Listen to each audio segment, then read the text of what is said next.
the most timeless pieces of advice, in my personal opinion, is reverse engineering success. If you have a goal, if you have a vision, if you have aspirations of making a lot of money, it is all about finding an ideal to strive towards, taking that ideal, disassembling the tangible and quantifiable parts of that. Let's say it's $100,000 per month. This is per month or per year. I was being too ambitious, but it's good to be ambitious. Maybe more realistic at the start. And taking that $100,000 per year and whittling it down into tangible outcomes, right? And one of the other things I like to do with this process is, as I mentioned before, looking at ideals and the continuity in behavior and habits and characteristics of those individuals. So you take somebody like Steve Jobs, you take somebody like, a high-performing athlete like Mike Tyson, you take somebody like Elon Musk, for example, and these individuals all have stated that there is a relationship between their energy levels and the amount of sexual expression they allow in their lives. So what I thought I would do today is just go through this very interesting snapshot in Lex Fridman's podcast regarding Elon Musk and his approach to the procreative principle in his life. So a massive amount of thinking, like a truly stupendous amount of thinking, has gone into sex without purpose, without procreation, So I love that distinction there, and it draws back to the parallels that I've always promoted on this channel, and that I think as a man, if you're rational, if you're logical, you should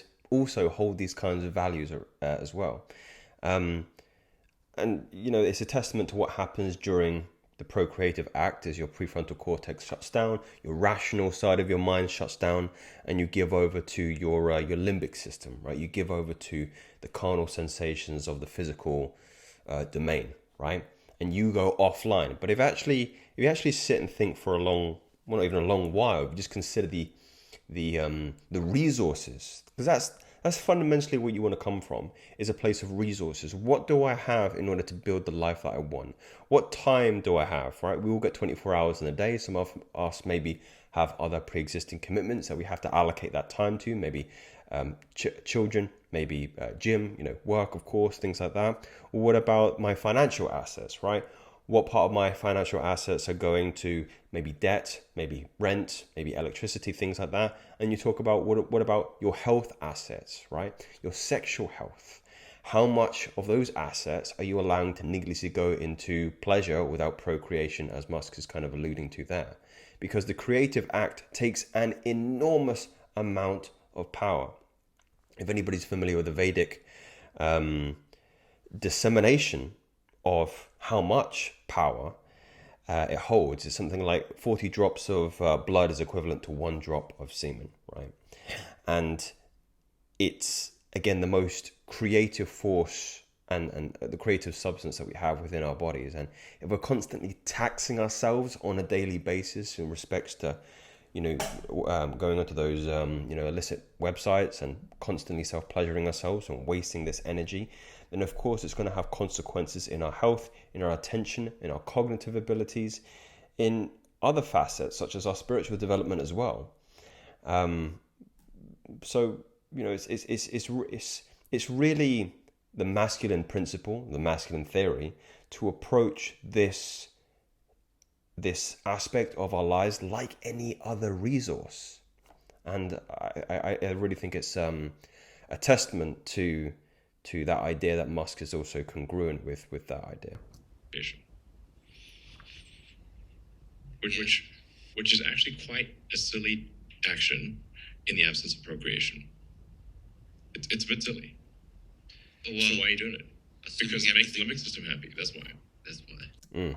So again, it's really about the outcomes that kind of action has. And I did a little analogy a long time ago with reference to being efficient with your energy, be efficient with your resources, right? So the analogy I give is like a light, right? If you turn a light on, the reason for you turning that light on is in order to get light energy, the transformation of electrical energy into light energy, which allows you to see things, right? But a sidebar of that transmutation of electrical energy into light energy is heat, right? You leave a lamp on for a long time, it gets hot, and that's not the primary action That's not the primary energy exchange that you want. When you're having sex with a woman and you ejaculate, the primary outcome of that process is procreation, is to make a child, is to have a family. But as we have established, as you know, the primary action of that kind of event now is not procreation. It's fundamentally rooted in pleasure, which is a nice side effect of that procreative act, but it's not the fundamental purpose of it. And when you do that, you realize you're being completely irrational with how you are using that energy. You're not being efficient. And you can draw the same kind of analogy to the electrical and light energy. It's the same kind of delusional irrationality of turning on the light in order to get heat. It doesn't make any sense. It doesn't make any sense. So why are we doing the same kind of, why are we approaching the same kind of, with the same kind of rationale with relation to sex energy? It should primarily be used for procreation.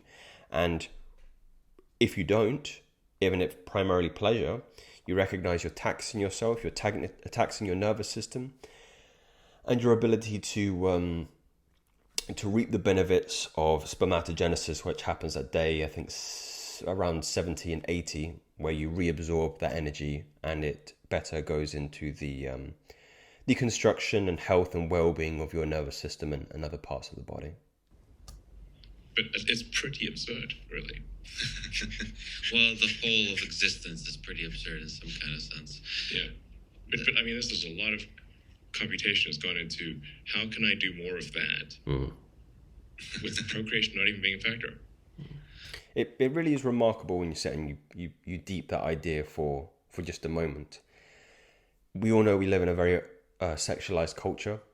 Our innate ability to procreate has been monopolized and it's been used against us. It's like somebody's taken the gun of us and pointed it at ourselves, and we're shooting ourselves in the foot, in the face, with respect to how easily we can be manipulated if we don't have control over this energy. I mean, just think about it. I mean, I can't believe the amount of hours I wasted on these websites, on even going through like soft porn material on Instagram, on like even YouTube, and thank God I never downloaded TikTok, but the amount of sheer computation, the cognitive bandwidth that you're wasting on this kind of pursuit comparatively to your business, your fitness goals, to bettering your life, to have a better quality of life is absolutely absurd. So, it's very easy to berate ourselves on this idea and be guilty and shameful about how much we've wasted. But the point is, we know this now. You know this now. And we have a lot of years left that we can pivot. We can remove this not just sexual leakage, but energetic attention leakage, because we're interfacing with this kind of stuff every single day.